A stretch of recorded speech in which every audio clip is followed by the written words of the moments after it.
Okay, so I'm going to talk about Django REST framework. It's a fairly new project. Started working on it this year. 0.1 was released in February, and then function improvements and 0.2 was released about 2 weeks ago, just before Django.com, and been working on it really hard since then.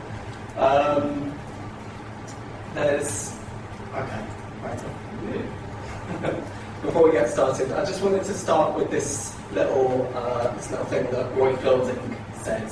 Roy Fielding, in case you don't know, he's one of the primary authors of the HTTP 1.1 spec, and he's the guy who first described REST and RESTful systems are. And I just thought that somebody asked him, what do you think is the main thing that people get wrong about REST? And this is what he came back with.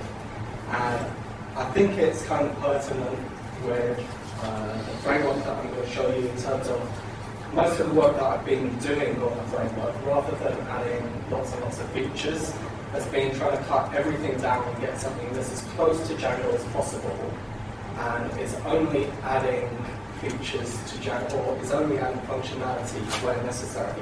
Bits of the Django doesn't support RESTful HTTP in as nice a way as it could, to try and expand just on those areas. So, what is it? Really simple. Okay, it's a system for building RESTful web APIs using 1.3's class-based views. Right?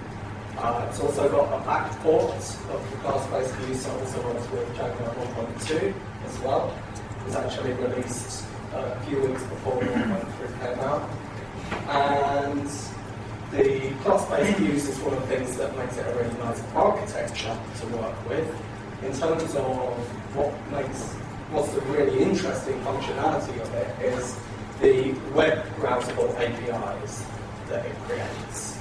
And that's the thing that I'm most interested in about this project. This is what's been driving me to work really hard on it.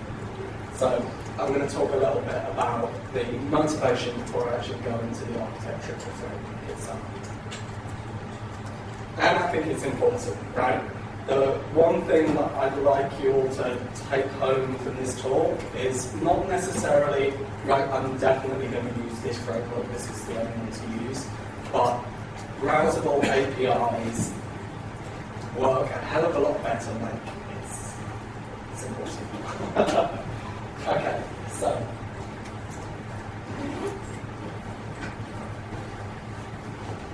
one of the supposed benefits of the REST architecture is supposed to be that these systems are self-describing, right? You can get given a URI for part of the web API, and you can go off and you can hit that API, and you'll get back a response that, along with the media type, will tell you everything that you need to know about how to navigate that API and how to work with it, right? And that's really important because it gives you this really nice decoupling between the server and the client, and gives you really good longevity of the systems that we're building, right? And we're building all these really cool services these days, right? And we're building loads and loads of web APIs for them. Now, web APIs, but they're not on the web, right? You go to any of these APIs that these services are exposing, and the only way that you interact with them is through command line, using things like curl, or programmatically. And I don't think, like they're web APIs, let's put them on the web. Okay, so I guess the reason why this hasn't happened straight away is there are a couple of things that are fiddly about it. So, for instance, in HTML, forms can only support get and post, right? And we need to be able to support the full range of HTTP methods. But these are small things, and there are some pretty kind of commonly used ways to work around them. So, for example, with the HTML forms only being able to use post and get, one of the common methods that you use to get around it is to have a hidden form field that has the actual methods. So you could put in a put request or a delete request, right? The other thing that's a little bit tricky is if you're trying to build an HTML front end, you can usually only send form encoded requests to a URL, right? You've got no built-in way of being able to send, say, a JSON request body onto a URL. But again, you can work around that very simply just with a hidden form field saying, this is the content and this is the content type. And that's all that you need to get to put together an HTML template. One thing I want to say is most people who are trying to improve the usability of their APIs and trying to build usable front ends rather than everything is programmatic are going the route of building API explorers. And they're really useful and they're cool tools, but there's an inherent level of indirection in what they're doing, right? What I'd like to be able to do is go to the URI of the API itself and see the API there. And when I traverse links within the API, actually be going to those bits of the API when I'm making a request. And because it's more transparent what's actually happening, you're seeing the actual API in action rather than this indirectness that you have. Or another good example is, say you've got two different APIs and they're linked, and you follow the link from an API explorer to some other company's API, and all of a sudden you're in no man's land, like you. Or, okay, I didn't explain that very well. If you get given the URL for an API, how do you know where the API explorer is for it? It's just, there's an indirection there that doesn't really need to be.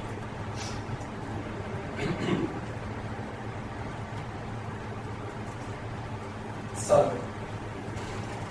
the next point that I wanted to make is this isn't about making things pretty. Okay? This is about building better APIs and building APIs that are better to work with, easier to work with. So, the obvious thing is that they're faster to work with and they're self-describing, self-documenting. They also, I think it helps you to build better APIs when your APIs are browsable.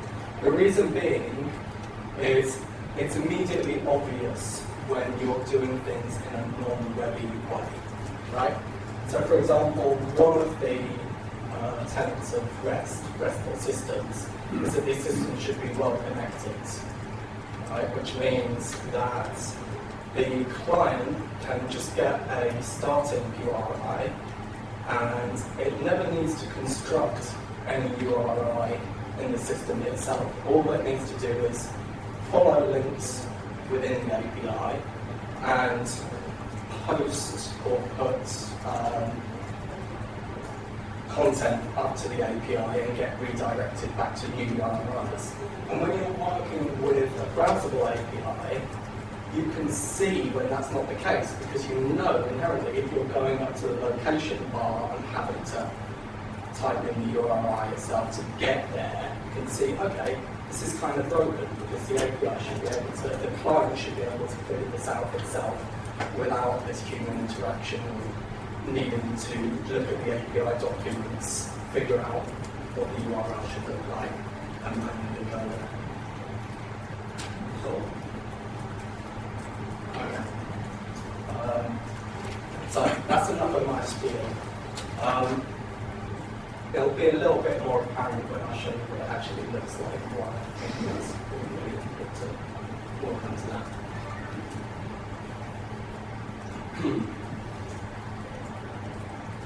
How many of you guys have used the class-based views in Django? Okay, so not so many yet.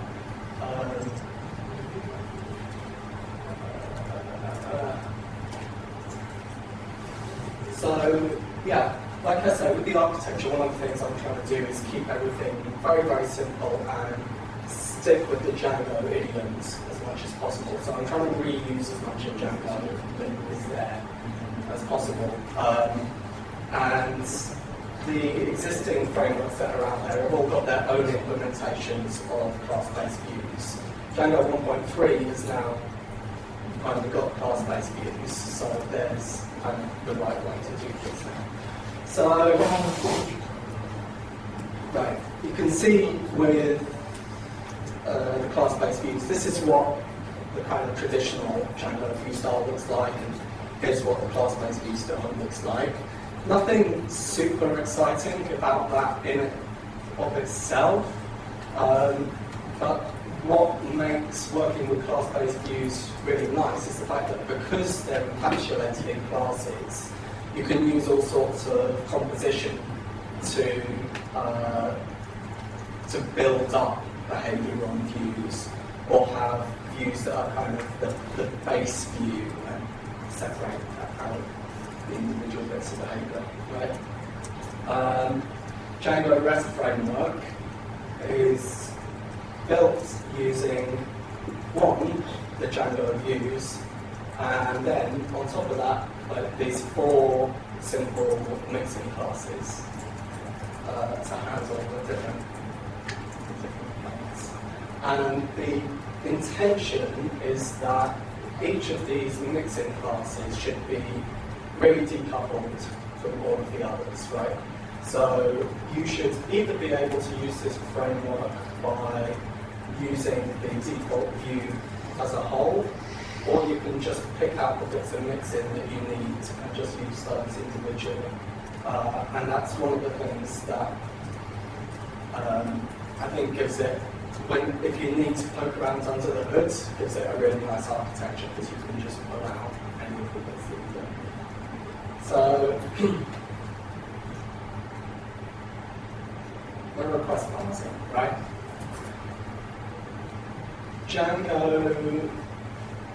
Django's request parsing is limited to like this thing here. If you want to get some deserialized data from your response, the only thing we have available to you is request.post. And what that gives you is the deserialized representation of all the coded data, right? Why can't we do something a bit more like this, right? We should be able to use, we should be able to define arbitrarily, right? I want to be able to parse form encoded data, I want to be able to parse JSON data, and I want to be able to parse XML data, and be able to access that in basically the same way as we would do for request.post. So that's how the request mixing, or that's what the request mixing essentially gives you. Similarly, there's this kind of limitation. There's this kind of limitation in Django that responses that you return from a view are always pre-rendered responses, right? What you'd actually like to be able to do with a lot of these APIs is return an unrendered response and serialize it into whichever format the client is requesting, kind of transparently behind the scenes, let the framework deal with that. So this is kind of the other side to the request mixing. And as you can see, all you do is we're adding the response mixing to the view. We're setting the renderer saying I can render both in JSON and in XML, And then we've got these two different styles that we can return. We could return an HTTP response, as usual, if we wanted, or we don't need to anymore. We can return plain data and let the response mixin deal with figuring out what content type the client's requested. Or we can return, again, the unserialized response here, but possibly with a status code and some extra headers, that kind of thing, right? So, just like a quick note whilst I'm here. So at the moment, these little snippets I'm showing, because I'm trying to show how the framework's built up, I'm showing you with the mixins applied to Django's view. What you normally do when you're using the framework is you normally probably wouldn't bother to go into kind of this level of detail, and you just use the default view for 30 left or 30 on. That was the same. Never mind.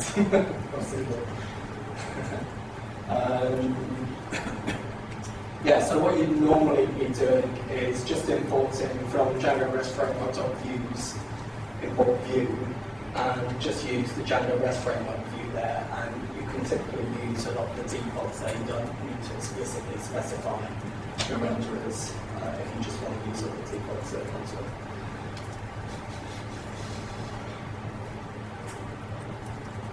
Authentication and permissions is kind of similar. Again, it's useful to be able to define these things at a class level, because then you can build up on classes of views that all have the same behavior. So,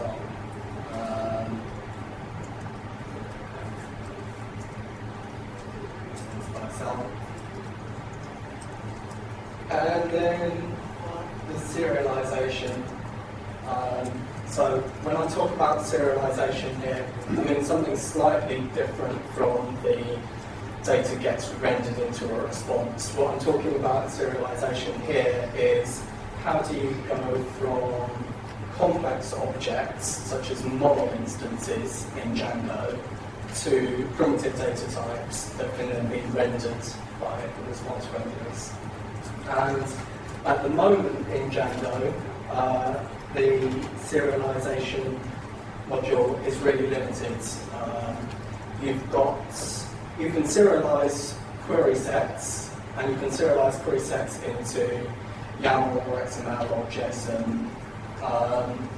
But you can only serialize query sets, you can't serialize model instances, and you can only serialize into a fixed structure, which you don't get to determine, right? So, for example, in JSON, it's always set out like the model name, then the model ID, then fields, and then all the fields inside, and you don't get to specify which of the fields you're serializing to. And the resource mixin handles this side of things. So you've got two things that are going on here. One, in the get part of the view, here we're just returning a model instance, and what will happen is that only these fields on the model instance will actually get serialized. I've actually missed something like it. We should say resource equals my resource here, secondly that we have the authentication. So, and the converse of just spitting out the model instance here is being able to do something like this in the hook request, right? Self.content here is a dictionary that's going to be pre-filled only with foo, bar, and baz, and have them in already turned into whatever data type they actually are in the model. And if the client sends an invalid hook request up to it, then that's going to get thrown as an error response before you get up at that point. So you don't need to deal with the validation yourself. So, and like I said, that's just trying to walk through a little bit how the individual components of the framework are built up. On a kind of day-to-day basis, what's more interesting is probably just working at the higher level, and then you're normally kind of keeping things pretty simple. Like I said before, you're using the default view, which has got all of those mixins built in and a bunch of sensible defaults for things like the classes and the renders and the authentication. And then the other higher level thing that you work with is you've got a whole bunch of views that are that have default methods on them. So you've got a whole bunch of model views that know how to do things like create models, delete models, list all the models in a query set. And it's probably easier if I show you what that looks like in the demo.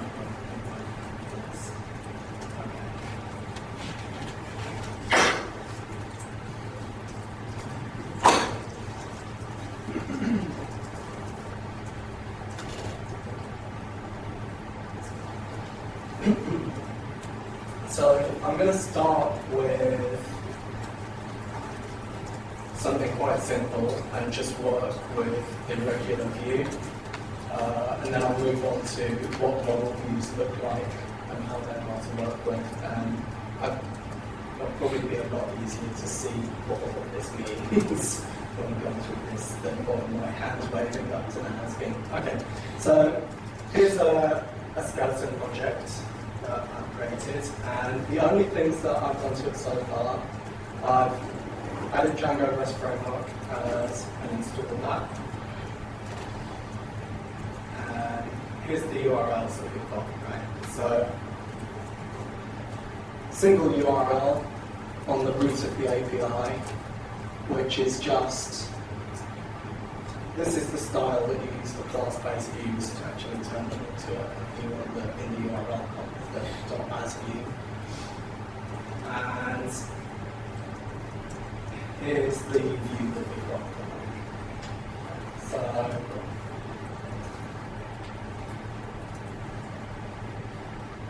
all we're doing in the body of the get is we have a look and see if this file exists. If it does exist, we're going to spew out the contents of it. And if it doesn't exist, we're going to return 404, right? And this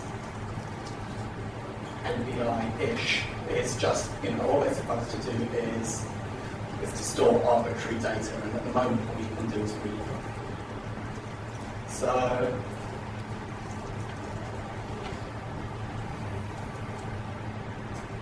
if we make a pull request, right? If we don't specify anything in the, by default we get back some JSON, right? That's some random content that I've already put into the top of that file. We can also, in the GET request, specify the content type that we want to receive explicitly by using the accept header. And by default, it's JSON anyway, so you get that. But you can also get XML back and a bunch of other things as well. Also, you can get back HTML from it as well. So,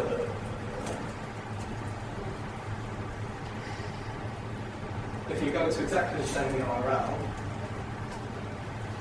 in the browser sends in an accept header which says, I prefer to receive HTML, but I can't receive anything, right?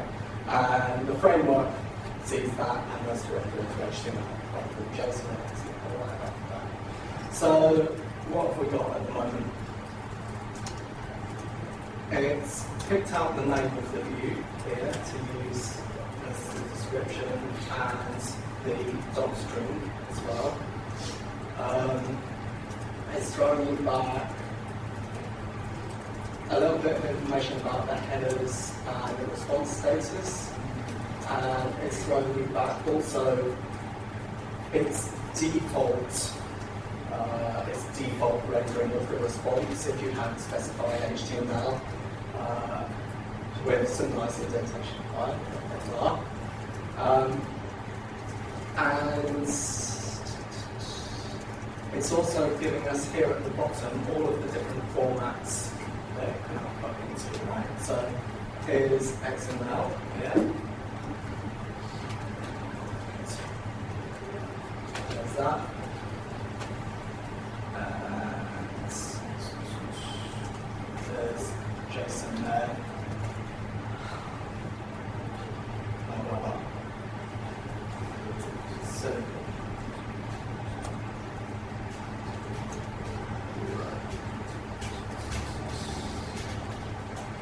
So right now, if we try and make a pull request on that, we get back this response. One thing that's kind of nice is the response that you're getting back is being serialized still into the data type that you've asked for, and a lot of times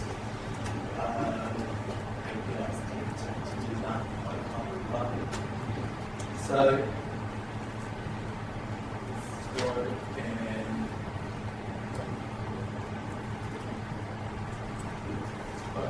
right. Take the data that's in self.content from whatever media type it came from and throw it into the file and then return it and delete the file and if it didn't exist then return 404. Right. Simple. And we can now put form data to that resource, or we can put JSON up to that resource as well. And obviously those are the JSON responses that we get back. But if we want to see the HTML now, just reload. Right. So what we've got now, still got all the same stuff as before, but because it's now able to accept, put and delete, the one thing you can see in the headers that it's sending back to the client, it's altered this header here so the client can see which things are allowed, and we're now able to delete the resource in the browser and put new content to it in the browser. So from here we can select what type of content we want to throw out to the resource and whatever. Just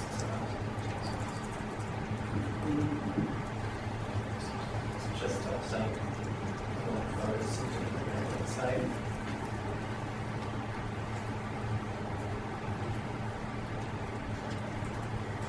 So there you go. Right. Okay, so that's that. Now, let's say we've got a fixed style for the request data. You'll see that.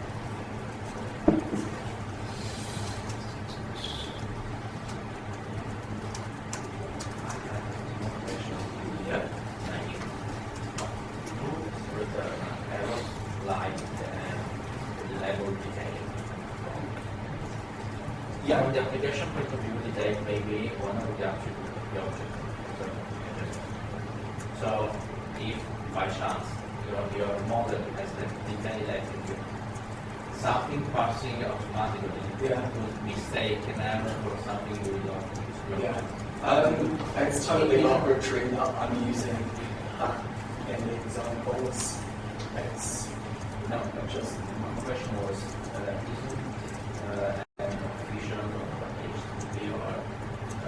widespread convention. If you have to return there, it's something that you should have to do and it should be observed. Yeah. So you mean shouldn't you just use the status codes? Just and if you want to detail why there was an error,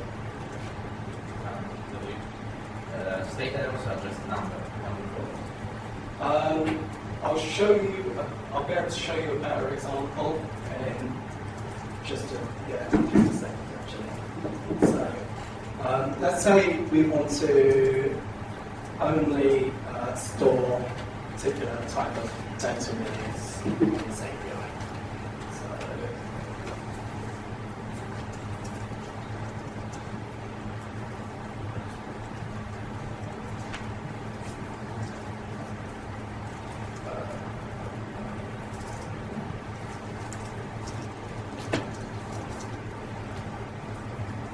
So we're going to have two things that we can store on it. We're going to be able to store integer, a single integer for food, and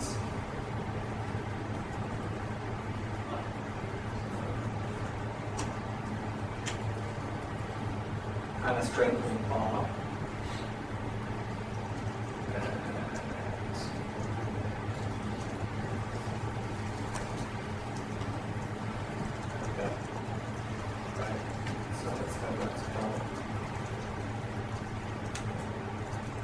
Okay, so if we make the same put request now to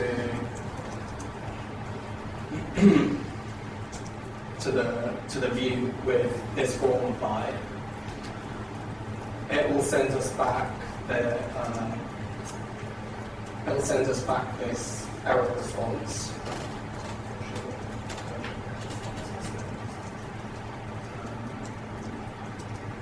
So you can see in the browser it's changed these into text fields now rather than having to use the freeform stuff.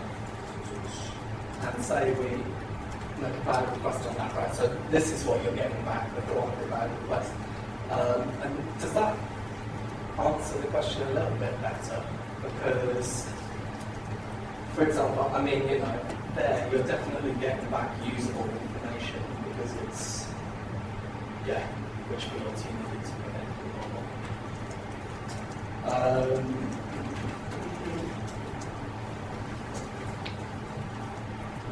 Okay.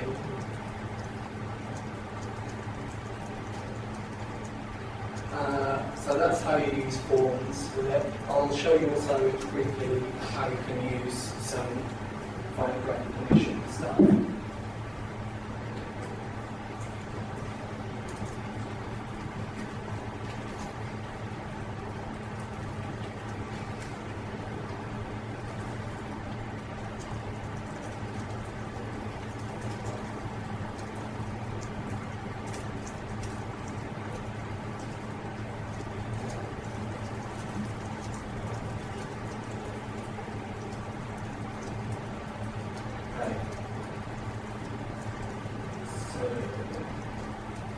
What we're going to do here is add a permission to the view saying that we're only allowed to make one request every 10 seconds, 6 requests a minute. What is that? Thanks. Okay, I won't bother to show you in the browser.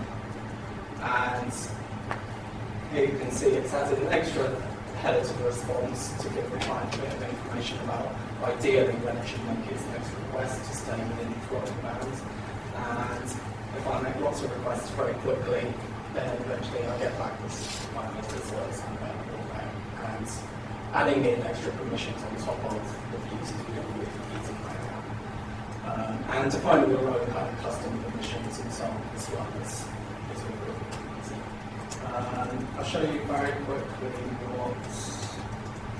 So that's all just using views that aren't tied to models directly. A lot of the time you have APIs that you want to tie directly to your models in Django. Right? So here's a different project where all it's got in it in forms is a couple of different models. There's a set of blog posts, each of which can have 0, 1 or more comments attached to them.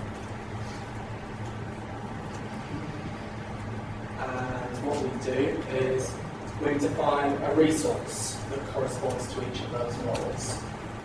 And on each of these resources, all I need to do, at its most basic, would be that, just define the model that that resource applies to. But optionally, you can also say which fields you'd like the model to serialize to and the ordering on it. And also do things like define custom fields to serialize from the model. So for instance, this blog post URL isn't something that's on the model itself, it's something that we're defining here, right? So those are two model resources. We tie them together with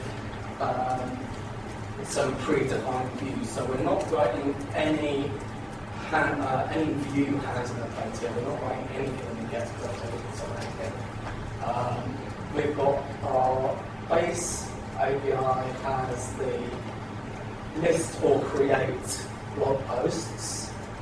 Then we've got indexed by blog post primary keys. We've got giving an instance view on that.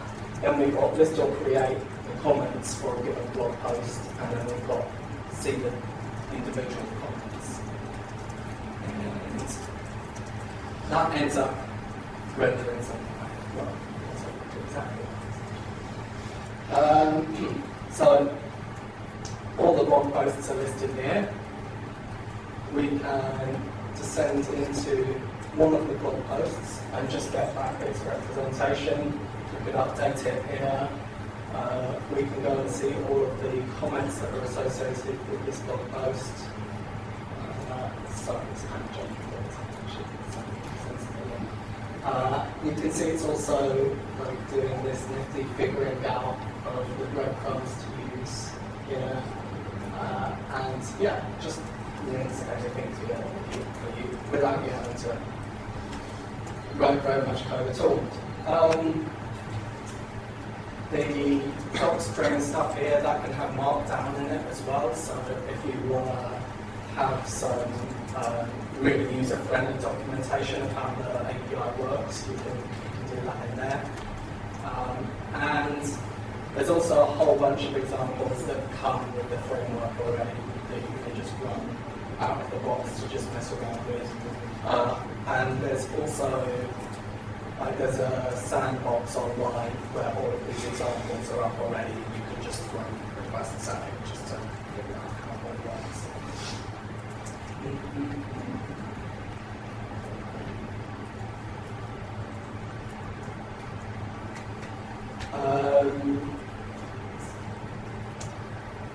Okay, so hopefully trying to get a few small bits and pieces of things that have gone into this project back into Django. One of the things is there's a reasonably there's a bug in HTTP request.read which has been figured out from the development of this, and it's kind of fairly all of your code in Django is now going to run through this code path that's fixed. And then the other thing is, as I mentioned before with Django, the serialization that you have available is limited to being able to dump out query sets into fixtures and load fixtures back into query sets. And it would be really awesome if there was a nice flexible serialization API that had in there. I've started working on that at the Django conference, and hopefully some of that is eventually going to make its way through to Django.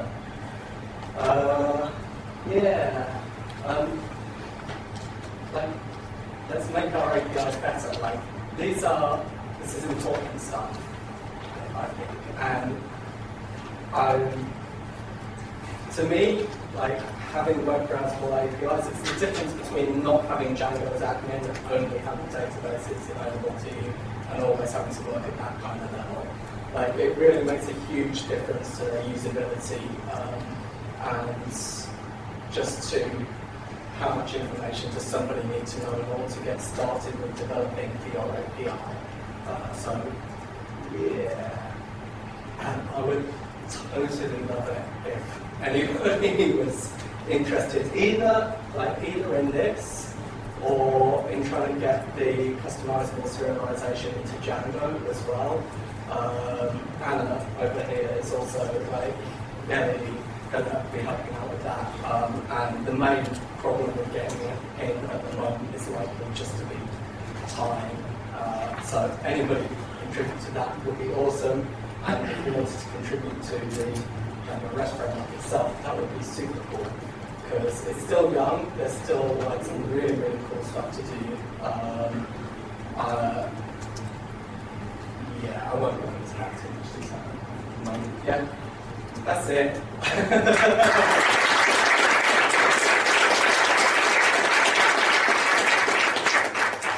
didn't figure out, was that with question time or without question time? Okay, does anybody have any questions?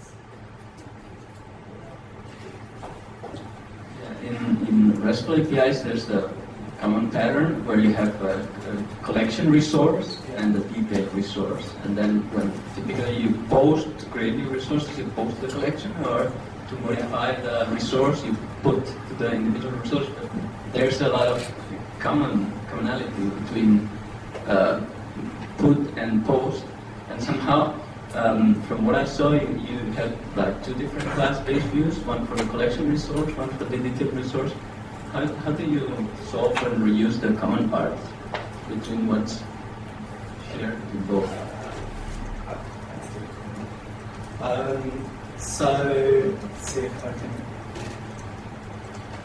So you can kind of see the commonness happening here, right? So if we just look at the blog post resource here, we're defining the resource once, but we're using it in two different views. The other way that you get to reuse those things is the resources here. You can, if I want, excuse me, if I wanted to return a complex data structure where I'm nesting lots of models inside each other, you can define resources and then nest them inside each other as well to reuse them.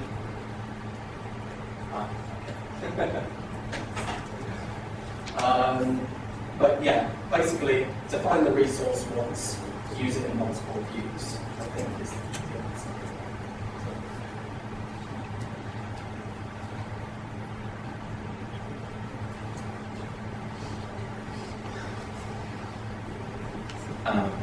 Is it possible to give permission to that post view so that with the request you can add also your login or your password or some kind of token that gives you permission or not to get, put, delete the item? On the front end view? No, using curl. Oh, right, okay. I mean, in the backend in Django, of course. Is there support for permission? This is the question. Yeah.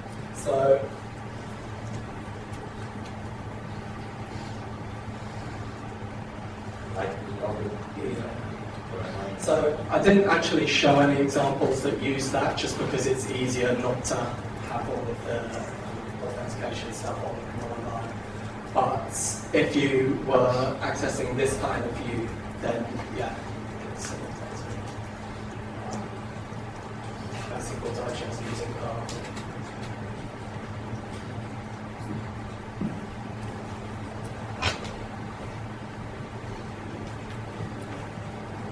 I have a question about this class level attributes. Well, they're not really fun if you work with subclassing and you have this whole hierarchy of resources and all the views.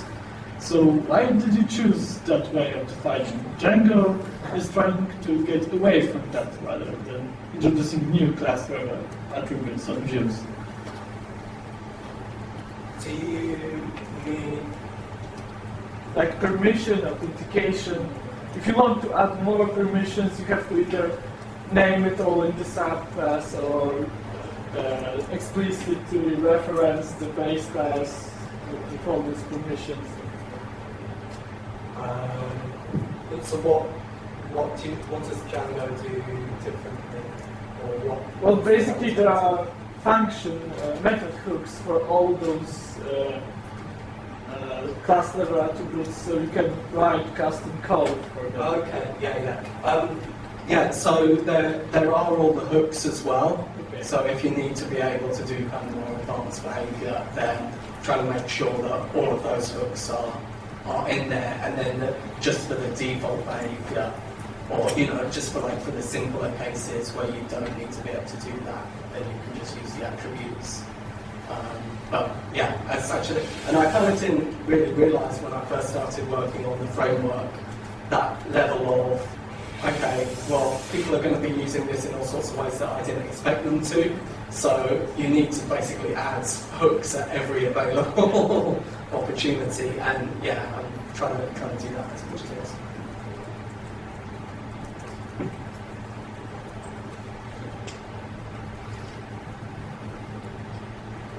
Cool.